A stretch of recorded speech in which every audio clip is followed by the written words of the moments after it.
Then so a two-part question. When you say you're tracking it and you go, oh, this person opened, this person clicked, this person watched my video. Do you have follow-up processes in your business where you'll either have another touch, I'm assuming?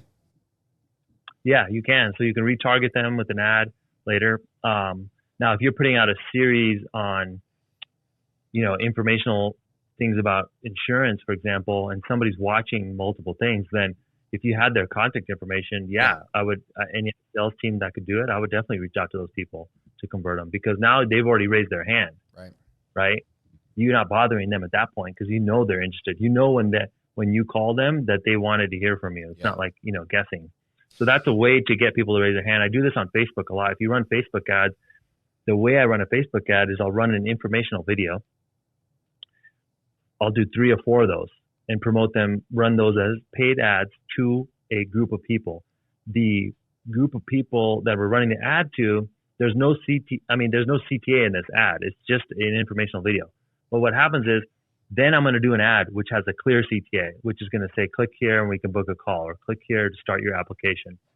That video is only going to be shown to people who watched more than 5 seconds of the first 3 informational videos. So now I know, hey, if somebody watched these videos, they have a level of interest. They've raised their hand. If I sell to those people, it's going to be actually relevant to them. Mm-hmm. So what I'm trying to do is use informational content to let me see who's interested and then send them sales content. Amazing. I didn't know you could retarget on Facebook like that. I've never. Yeah, dude, it's amazing. That. I mean, the tools that these platforms give us is, that's why the company's so valuable, right? It's because they have all these insights for advertisers. I mean, it's unlike anything else. So you can show people. What's crazy is if you ever go into Facebook or Instagram, you go to your interest, it's somewhere deep in your profile. It has a record of literally everything you've ever clicked on or interested in. So it could be embarrassing for some people, but there's some shit in there, man. You got to go in there and clear some of that out of there. But yeah, can you delete that? Man, yeah, you can go in there. You can tell them you don't want any of this to be tracked.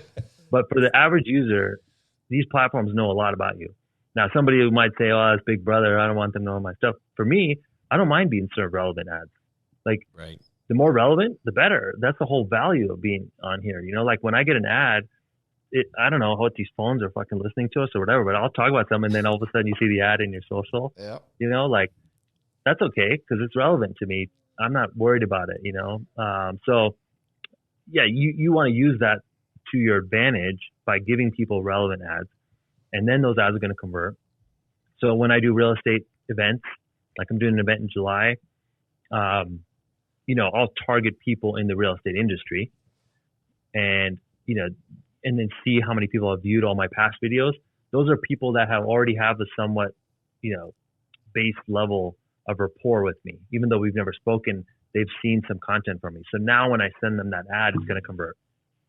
Man, I just learned something. That's incredible, man. Talk about just being very strategic, right?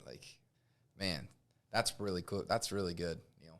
Thank you for that. Another thing dude, there's so much stuff in here. It's just you could go down rabbit holes upon rabbit holes.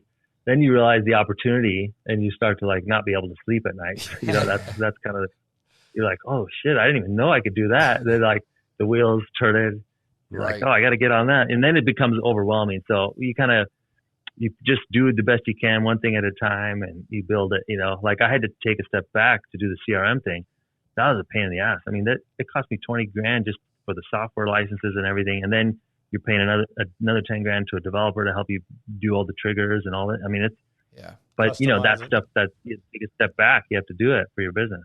Yeah, it's funny. We're in a very similar cycle right there where, that what we have just isn't doing what we want it to do. And then you duct tape it together with all this other stuff. And you're finally like, okay, guys, what's the deal here? Yeah, I can't have another Excel spreadsheet, right? I got to, there's a limit. I've reached the limit of Excel spreadsheets. I love what you said about the CRM. I love it. Yeah, I'm so disappointed you said that, Neel. Now we really have to spend some money here.